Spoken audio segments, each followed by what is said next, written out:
Bueno, mi nombre es Caterina Rocío Huerta Cárdenas y en esta oportunidad a mi grupo y a mí nos tocó hablar acerca de la presentación de resultados e informe de investigación. Bien, primero comenzaremos a definir al receptor o usuario. Pues bien, al finalizar una investigación es necesario comunicar los resultados, pero generalmente para ello hay que determinar en qué contexto se presentarán o quiénes serán los usuarios de los mismos y cuáles serán sus características. La manera como se presenten los resultados dependerán de las respuestas.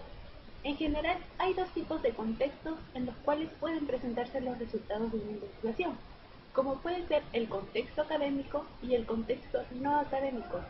En el contexto académico, los resultados se presentan a un grupo de profesores, investigadores, a estudiantes de educación superior, lectores con alto nivel educativo, miembros de un instituto de investigación y también a personas con perfiles similares.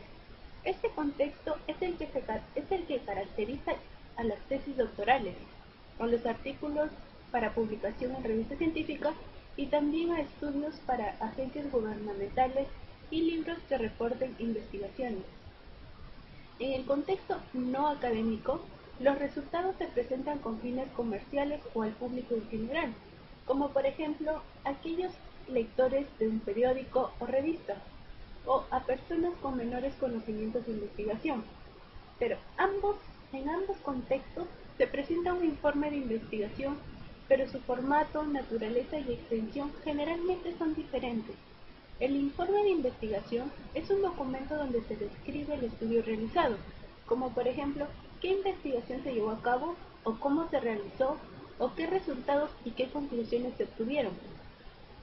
Pues bien, en el informe de investigación existen los elementos que contiene un informe de investigación en un contexto académico, como son portada, índice, resumen, introducción, marco teórico, métodos, resultado, discusión, referencias, apéndices o anexos. Pues bien, cada una de mis compañeras hablará más a profundidad de aquellos puntos. Yo les hablaré acerca de la portada. Pues bien, la portada incluye el título de investigación, el nombre del autor o autores y su afiliación institucional. Para cada autor siempre es apropiado colocarlo. O el nombre de la organización que patrocina el estudio y la fecha en que se presenta el informe.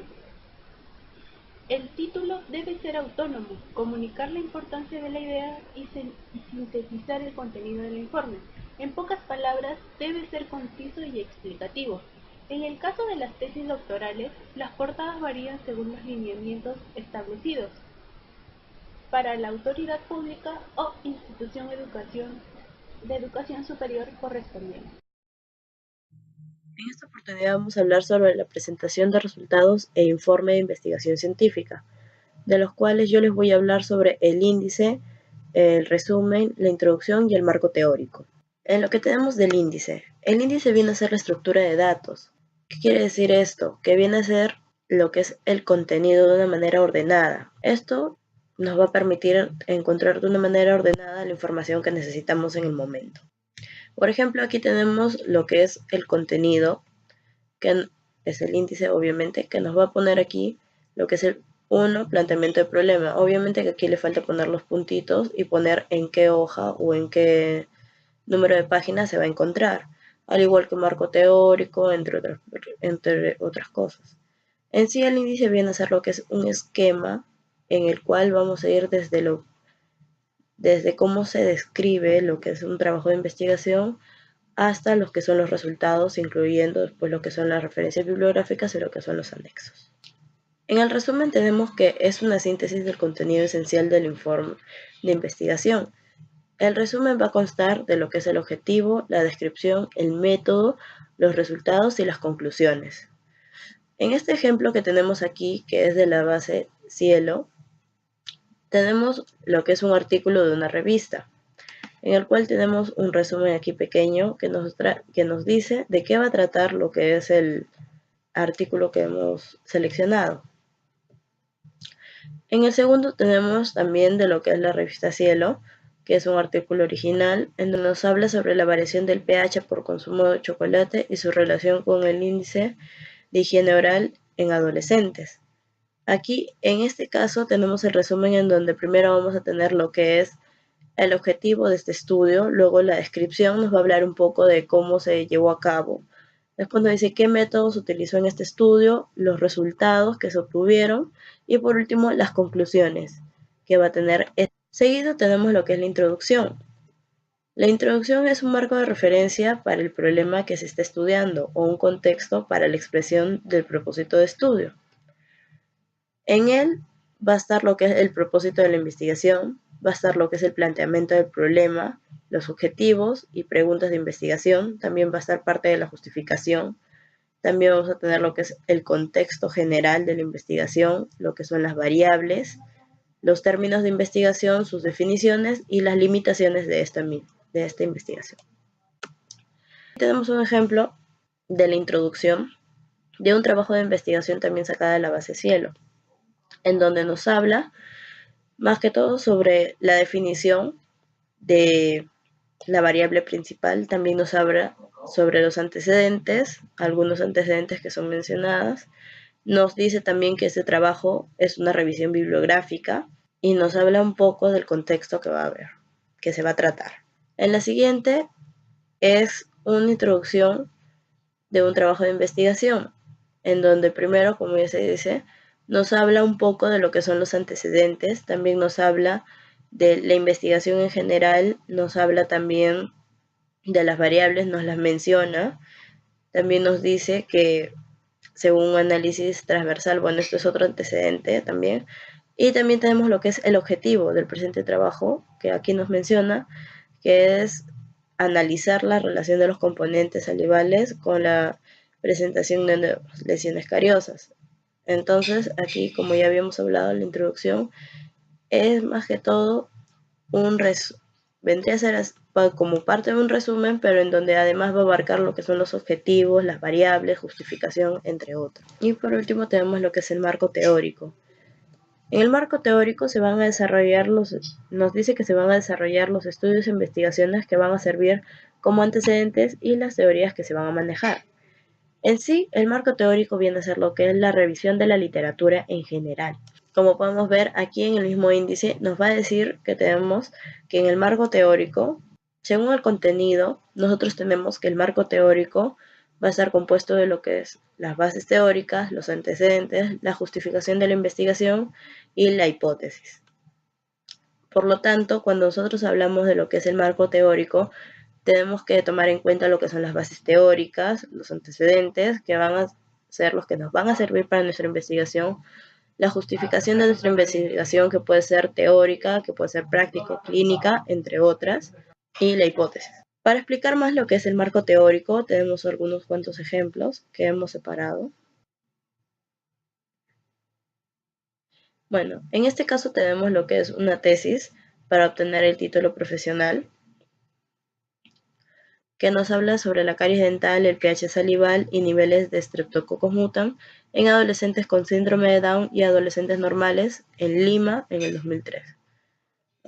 Cuando nos vamos a lo que son el marco teórico, tenemos aquí como ejemplo los antecedentes, que son los que va a utilizar la persona para elaborar su trabajo de investigación. En general pueden ser de 5 a más, y es mucho mejor mientras sean más actualizados. En lo que son las bases teóricas, en general tenemos lo que son las definiciones de las variables que vamos a tratar, como es por ejemplo en este trabajo lo que es el síndrome de Down. Nos habla de las características, etiologías del síndrome, después nos habla de la caries dental, igualmente lo que es la definición, la dinámica patológica, etc. También nos habla del pH salival, estreptococos del grupo mutant, entre otros. También tenemos lo que es la definición de términos, también tenemos lo que es el planteamiento del problema, en donde está la definición del problema y también la formulación del problema. También tenemos la limitación del problema, formulación del problema, como ya lo dije. Tenemos la justificación del estudio, objetivos, hipótesis y la operacionalización de las principales variables. Este es en un caso. Aquí, por ejemplo, tenemos también otro que es de la Universidad Nacional Mayor de San Marcos, que nos habla de la determinación del pH salival después del consumo de una dieta cariogénica con o sin cepillado previo en niños. Si pasamos a lo que es el marco teórico, tenemos igualmente primero lo que son antecedentes, también tenemos lo que son las bases teóricas, el concepto de la caries dental, entre otros, etiopatología, etiopatogenia de la caries dental, factor de huésped, diente, pH crítico, saliva, función de la saliva, etc. Después también tenemos lo que es el planteamiento del problema, tenemos delimitación del problema, formulación del problema, la justificación, los objetivos, la hipótesis, y ahí acaba esta parte. Muchas gracias. Bueno, el método es la descripción al detalle de cómo fue llevada a cabo la investigación. Posee diversos componentes que varían según el tipo de investigación. Entre estos tenemos los objetivos de la investigación, tipo de investigación, exploratoria, descriptiva, correlacional o explicativa, hipótesis y especificación de las variables, diseño utilizado experimental o no experimental. Participantes. En esta sección se debe contestar preguntas como quién participó en el estudio, cómo se seleccionaron los participantes, cuántos hubo, género, procedencia, edad, estado civil y otros descriptores que puedan ser importantes. Instrumentos o técnicas de recolección de información. Es la descripción de los instrumentos o técnicas utilizadas para recolectar la información objeto del estudio. Los instrumentos se refieren a los aparatos, pruebas y otros dispositivos empleados para medir el comportamiento. Se describe cada uno de los instrumentos empleados, su administración y se citan los datos de confiabilidad y validez, si existen. Dependiendo del tipo, se incluirán técnicas como entrevistas, grupos de discusión, análisis de información documental, etc. Procedimiento. Es el resumen de cada paso en el desarrollo de la investigación. Por otro lado, en esta sección se incluyen los problemas enfrentados y la manera como se resolvieron. Análisis de datos. En esta sección se especifican las técnicas que se utilizaron para analizar la información, variables o elementos que se incluyeron en el análisis. Las técnicas usadas para la realización de este procedimiento dependerán del tipo de estudio realizado. Mi nombre es Isasi Ramos Angie Danae y en esta oportunidad voy a exponer sobre la presentación y el análisis de los resultados. Los resultados son el producto de un análisis de datos. Es el resumen de los datos recolectados y el tratamiento estadístico que se practicó y los análisis efectuados. Presentación de resultados. Se recomienda que primero se describa brevemente la idea principal, que resuma los resultados y luego se aporte los detalles específicos. Este apartado no incluye conclusiones ni sugerencias, así como tampoco se discuten las implicancias de la investigación. Presentación de resultados cuantitativos. Se realiza mediante elementos que nos sirvan para organizar los datos de tal manera que el usuario o el lector los pueda leer y relacionarlos. Entre los ejemplos tenemos las tablas, los cuadros, como vemos en la figura, los diagramas y los dibujos, mapas o figuras generadas por el análisis. Presentación de resultados cualitativos. Cada uno de dichos elementos debe ir numerados, ya sea en números arábicos o en números romanos, y con el título que lo identifica. Tener un encabezado y un subencabezado. Debemos espaciar los números y las estadísticas incluidas. Los formatos tienen que ser coherentes y homogéneos dentro del reporte, y las categorías de las variables deben distinguirse claramente entre sí. Cuando el usuario o el lector tiene conocimiento sobre estadística, no es necesario explicar en qué consiste cada procedimiento o cada prueba. Pero si el usuario carece de estos conocimientos, no tenemos que incluir las estadísticas o debemos incluirlas a menos de que lo expliquemos. Las tablas, los cuadros, las figuras y los gráficos tendrán que enriquecer el texto, en lugar de duplicarlo. Comunican hechos esenciales, son fáciles de leer y comprender. Además, conviene añadir al informe final las fotos, viñetas de descripciones, las citas literarias, esquemas o gráficos. Análisis de los resultados. Análisis es descomponer un todo en sus partes constitutivas para un cuidadoso examen. Y la síntesis es explorar las relaciones entre las partes estudiadas y proceder a reconstruir la totalidad inicial.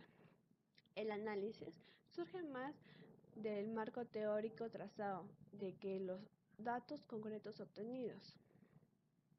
Análisis cuantitativo. Se efectúa con toda información numérica resultante de la investigación, que luego del procedimiento se nos presentará como un conjunto de tablas, cuadros y medidas. Se debe evaluar el comportamiento de las variables que aparezcan en cada cuadro individualmente y luego se observarán las relaciones entre ellas. Análisis cualitativo. Se efectúa con la información de tipo verbal, que no se puede o quiere cuantificar y ha sido recolectada mediante fichas de uno u otro tipo. Hay discrepancia seria, que es redactar una pequeña nota donde se sinteticen los hallazgos, y los datos divergentes, donde revisaremos si se originan del material, de opiniones contrapuestas, de la manera de categorizar los datos o de errores en las fuentes.